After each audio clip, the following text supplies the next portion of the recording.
Urwo rurimi mvamahanga ariko Gifaransa ugereranije n'ingene cahora cigishwa, ugereranije n'ingene cahora gikoreshwa, urabona ko kigeze ku ntambwe yo gusubira inyuma, kuko mu vyo nashoboye kuvuga kw'izo ntambwe kigezeko n'ivyokorwa nerekanye neza ibisigaye vyandikwa n'abanyeshure bagira baheze basigaje umwaka umwe ngo baheze baze kwigisha abandi. Aho nakoresheje ivyanditswe n'ababo mu gisata c'indera bigisha bo mu Gifaransa, mwabibonye neza ko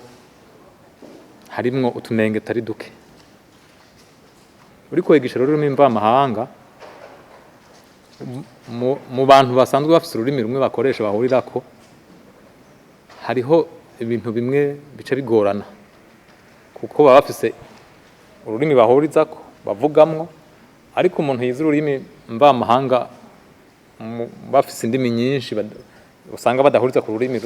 urucanke runaka, usanga baca bagira ingufu zo kwiga urwo rurimi ruheze rukabafasha kugira ngo rubahuze. Twe rero turafise ururimi rwacu ruduhuza rw'ikirundi,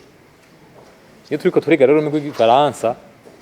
usanga abariko baragwiga batarukoresha mbere bahejeje kugwiga canke no mw'ishure ntibarukoreshe, kuko hari ivyigwa vyerekanye yuko rukoreshwa ku bice 50, aho hari 97, 50%. Icokorwa rero gikuru nuko mu kwigisha bohoba inguvu cane kuri barya abana batangura kwiga ururimi mu mashure y'intango. Kuko ivyo ndabivuze kubera mu mashure y'abigenga usanga hari abana babakurikiranwa cane neza, usanga hariho akarusho. Rero novuga yuko icambere cokorwa mu ntwaro yo mu mashure, abayobora amashure bagerageza gukurikirana abigisha cane bariko barigisha, kuko biravye umenga harabaye guta akarangamutima ku kwigisha, aho umuntu akora amenga ariko aca ingero,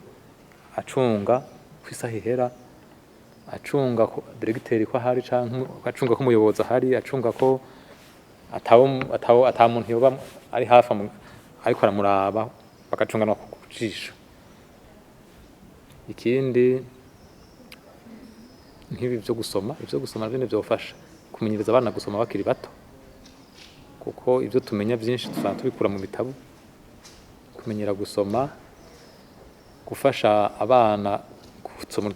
udutabo duto duto